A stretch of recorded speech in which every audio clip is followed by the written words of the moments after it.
साधारण अवगति निमंते जणाई दिया जाउछि जे अत्यधिक उत्ताप वृद्धि पाउथिबारु पूर्वाह्न 10 घंटारू अपराह्न 4टा पर्यंत घरे रहिबाकू अनुरोध। जदि बाहर को जीवाई नितांत आवश्यक पड़े तेबे मुंडरे ओदा गामुछा, कड़ा चषमा, बोतल रे ठंडा पानी नहीं छता और चप्पल व्यवहार करंतु। यथेष्ट परिमाण रे घोल दही, तोराणी, तरबूज, ओआरएस इत्यादि पानीय द्रव्य सेवन करंतु। प्रत्येक जीवन मूल्यवान अटे, याकू अति जरूरी मने करंतु। ब्लॉक प्रशासन झारसुगुड़ा। धूप में बाहर इधर उधर ना घूमे।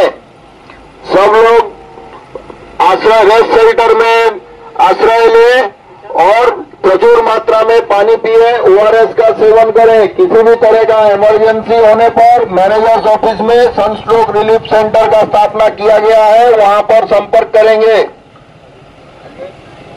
समस्त ड्राइवर बंधु एवं कर्मचारी वृंद को आमर अनुरोध 11टारू 4टा समय खरारे कार्यरत हेबे नहीं। निज निज वाहन को पार्किंग यार्ड रे छिड़ा करी रेस्ट शेल्टर